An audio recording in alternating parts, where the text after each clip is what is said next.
Hello, hi and welcome back to my YouTube channel. For those yang baru dalam channel ni, korang jangan lupa tekan button like, subscribe, and I just nak remind you guys macam biasa, kalau korang nak share story dengan I, korang just DM je I dekat Instagram, link dekat description box dekat bawah. Okay guys, so without wasting any time, let's roll the intro.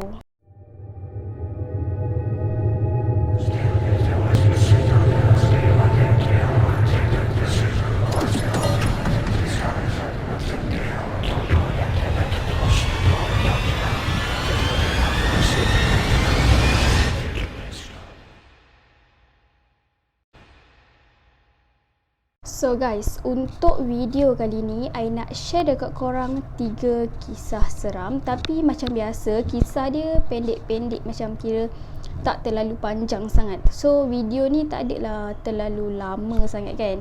Biasa I buat pun dalam 10 ke 15 minit macam tu je. Okay, so kita akan start dulu dengan kisah yang pertama, yang berkaitan dengan seorang budak lelaki yang kita beri nama dia sebagai Syahrul. Okay, so kejadian ni sebenarnya dah berlaku lama dah, lebih kurang 10 tahun lepas macam tu. Tapi Syahrul ni dia tak berapa nak ingat sangat lah kejadian ni, sebab waktu tu umur dia baru around 17 tahun macam tu. Okay, so nak dijadikan cerita, waktu tu around pukul 11 malam, Syahrul ni dia tengah main PS3 tau dengan kawan dia, tapi bukan dekat rumah dia. Diorang just main guna handphone ataupun laptop macam tu lah, lebih kurang kan. Kiranya just on social media macam tu. Okay, so nak dijadikan cerita, malam tu guys, abang dengan kakak si Syahrul ni, sekali dengan ayah dia waktu tu kerja malam, kiranya kena bekerja shift malam lah. Tapi ibu dia memang shift malam juga, tapi dia macam pukul 12 ke pukul 11 macam tu dia dah balik kat rumah. Tapi disebabkan waktu lepas habis shift bekerja ibu dia tu, ibu dia nak pergi beli macam barang basah macam tu, and then dia nak pergi makan malam dengan kawan-kawan dia.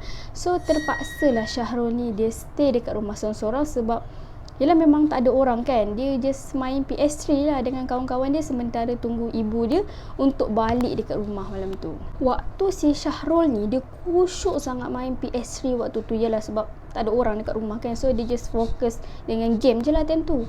Tiba-tiba dia terdengar ada seorang perempuan yang sedang menangis, macam sedih sangat-sangat time tu.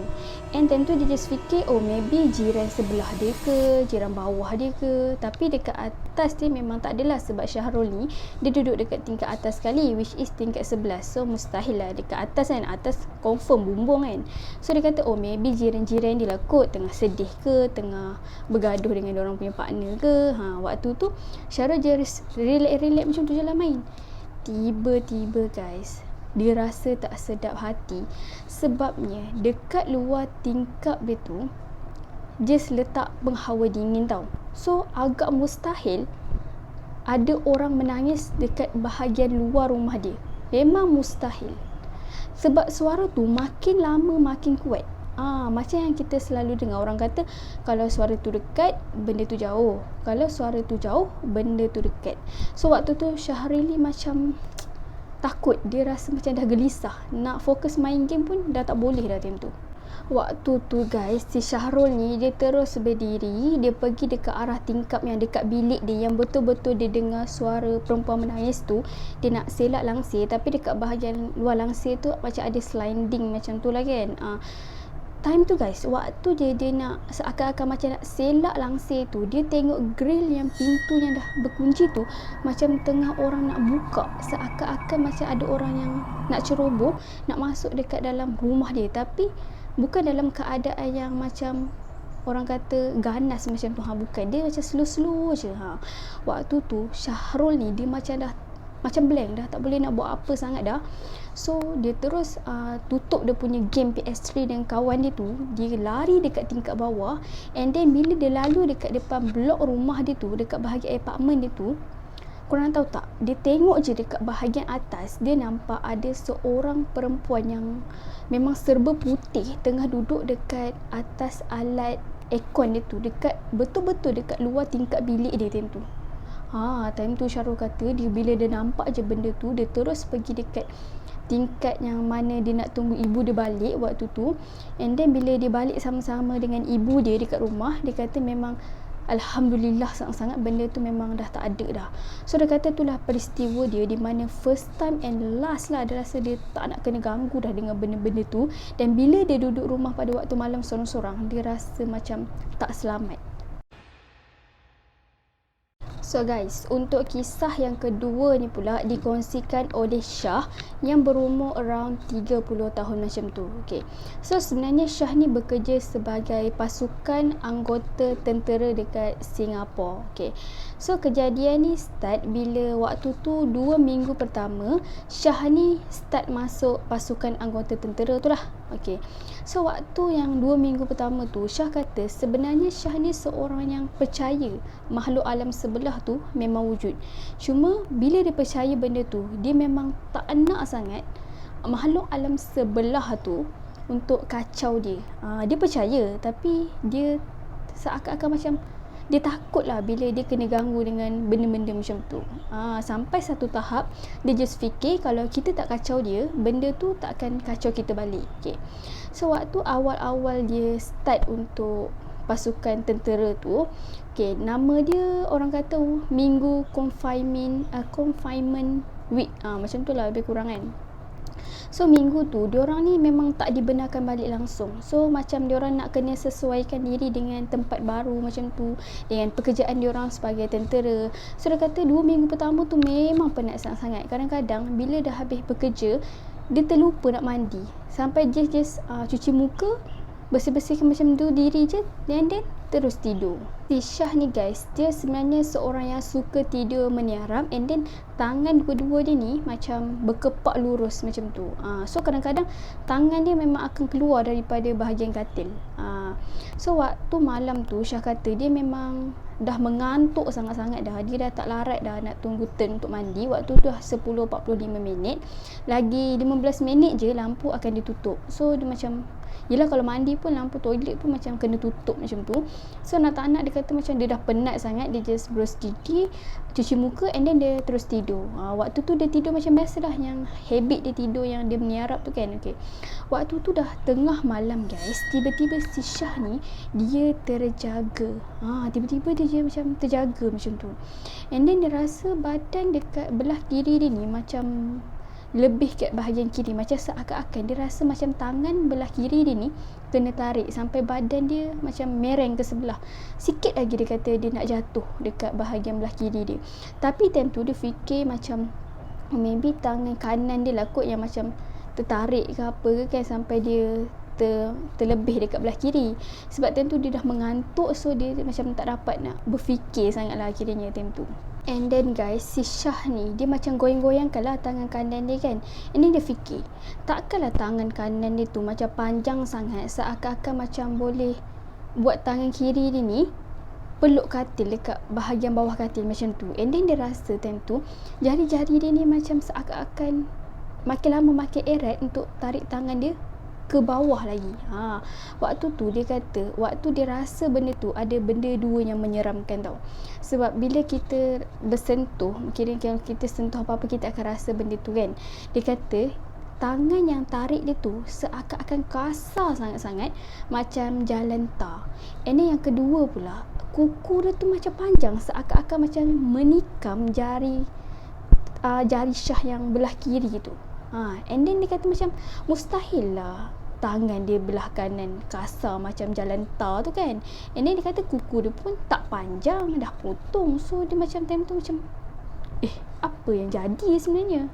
Bila si Syah ni dah sedar yang sebenarnya tangan yang tarik dia dekat bawah katil tu bukan tangan dia sendiri, waktu tu dia just sambil dia nak tarik tangan dia untuk sampai ke katil balik, dia just baca bismillah. Waktu tu sambil dia tarik dia baca bismillah. And then dalam keadaan yang mengantuk tu dia cakap, sudah lah, tak payahlah nak kacau aku. Lagi 3-4 jam aku kena bangun balik. Aku tak kacau kau jangan kacau aku. Waktu tu Syah just, dia punya macam dia tak tahu nak buat apa, dia just mampu cakap macam tu je. Tapi dalam keadaan yang ketakutan gila time tu, dia kejut kawan sebelah katil dia. And then dia cakap, bro, Jom teman aku pergi tandas boleh. Tapi itu sebenarnya sebagai alasan dia je lah. And then sebelum dia ajak kawan dia tu pergi tandas time tu juga, dia cakap dekat kawan dia, weh, aku punya handphone jatuh dekat bawah katil, kau boleh tolong ambilkan tak, sebab tangan aku tak sampai. Tapi kawan si Syah ni, dia seorang yang tinggi tau, kiranya tangan dia tu boleh capai lah dekat bawah katil Syah tu. So bila dia nak capai tu, dia kata dekat Syah, tak ada telefon pun bawah ni kan. And then time tu Syah just lega lah kan, sebab finally benda tu dah tak ada dah dekat bawah katil dia. So gangguan tu guys sampai situ je.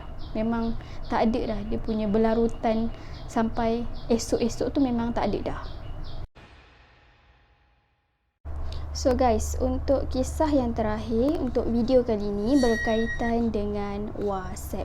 So jarang sangat kita dengar cerita-cerita mistik yang berkaitan dengan WhatsApp yang memang ramai sangat orang guna waktu sekarang kan. Okay. So kisah ni dikongsikan oleh adik dan dia just suruh kita panggil dia sebagai adik je, bukan nama sebenar pun dia tak nak bagi tahu. Dia just cakap adik, macam tu je. Dia sebenarnya berasal daripada Johor tapi sekarang dia menetap dekat Sepang, Selangor. Okay. So kisah ni dia kata tak adalah nak cakap seram sangat pun, tak ada nak kata seram dia pun ada juga. Tapi kisah ni berkaitan dengan dia dengan mak dia. Okay. So sekarang memang kita tahulah memang banyaklah syarikat telekom macam Maxis, Digi, Celcom semua tu kan. Okay. So kadang-kadang bila kita call dia orang punya customer service ni, memang kadang-kadang orang ni angkat, nasib lah kan siapa yang bekerja waktu tu. Okay. So kejadian ni berlaku waktu adik ni nak WhatsApp dengan mak dia. Macam biasalah kan dalam WhatsApp gurau-gurau dengan mak apa semua tu, and then tiba-tiba mak dia cakap dia nak call si adik ni. So yelah biasalah orang tua yang kadang-kadang type pun lambat, huruf pun tak nampak sangat. So si adik ni dia terus cakap dekat mak dia, dia type, dia kata dia tunggu mak dia call. And then dia tunggu lama jugalah guys, tapi mak dia still tak call dia. And then time tu dia terus WhatsApp mak dia, WhatsApp lah banyak-banyak, and then dia cakap kenapa tak call dia apa semua. And then dia macam tak puas hati, dia suruh lagi mak dia tu call dia. And then mak dia call dia, mak dia cakap okay lah, mak dah nak tidur ni, mengantuk. And then dia kata tadi kata nak call, lama dia tunggu. And then mak dia cakap bukankah tadi mak dah call. And then time tu dia kata mana ada call. And then dia orang tiba-tiba guys, dua-dua terdiam macam tu. And then guys, mak si adik ni dia cakap macam seakan-akan berbisik macam tu. Dia cakap tadi Umi dah call awak cakap awak dah nak tidur, macam tu lah. And then sebab tu lah bila Umi cakap dengan awak dalam telefon tadi, awak just iyakan je, tak cakap apa-apa sangat, just iyakan je apa Umi cerita. And then tiba-tiba awak suruh Umi tidur. Sebab tu lah Umi WhatsApp cakap Umi nak tidur. And then si adik ni dia macam terdiam guys, sebab macam dia tak tahu apa yang jadi sebenarnya waktu malam tu. And then dia cakap dekat Umi dia, cuba Umi bagi tahu waktu Umi tengah call dengan orang yang tak tahu siapa tu dalam keadaan macam mana. Orang tu tengah baring ke, orang tu tengah menunduk kepala dia ke. Time tu si adik ni macam nak tahu macam nak tahu sangat-sangat sebenarnya apa yang terjadi dekat malam tu, sebab dia like macam tertanya-tanya macam tu. And then mak si adik ni bagi tahu waktu tu yang malam yang dia tengah call tu, suasana macam sunyi tau. Waktu dia call tu dia rasa macam adik tu tengah jawab, suasana sunyi je. And then guys, dia terdengar dekat latar belakang macam tengah call tu ada orang yang sedang ketawa kuat sangat-sangat. And then mak dia fikir macam maybe itu kawan housemate dia lah yang gelak kuat-kuat kan. And then mak dia cakap dekat si adik ni, cakap yang kirim salam dekat kawan dia tu. Tapi adik ni dia tak jawab dengan macam cara insya-Allah ke, tak ada. Dia just cakap baiklah. Itu Umi dia dah pelik dah, sebab selalunya adik ni memang akan cakap insya-Allah Umi, macam tu kan. Tapi malam tu tiba-tiba dia kata baiklah. And then keadaan suara tu pula seakan-akan macam menunduk guys, sebab suara like macam tenggelam daripada suara biasa yang kita cakap dengan call tu. Kebetulan pula masa tu guys, adik ni sorang-sorang dekat rumah sewa dia sebab kawan-kawan dia shift malam. And then Umi dia pula time tu dekat mak dia pula time tu dekat rumah sorang-sorang waktu tu. And then mak dia cakap dah lah dek, mak nak tidur ni, awak jaga diri baik-baik. And then time tu diorang sebenarnya kedua-dua orang tu memang dah ketakutan sangat-sangat dah. And then si adik ni dia terus tutup, dia terus end call tu. And then dia ambil kunci motor, dia start motor, dia terus pergi pecut dekat tempat kerja kawan dia yang shift malam tu, and then dia tidur dekat dalam kereta waktu malam tu sebab dia fikir dia tak nak tidur seorang-seorang kat rumah sebab dia rasa takut. Sebab malam tu juga umi dia cerita benda yang jadi malam tu juga. Kiranya umi dia tak adalah sorok-sorok hari lain ke apa, dia just cerita direct malam tu juga. So itulah kisah yang diceritakan oleh adik berkaitan ataupun pengalaman dia dengan mak dia berkaitan dengan WhatsApp. Agak-agak kurang siapa yang angkat call malam tu.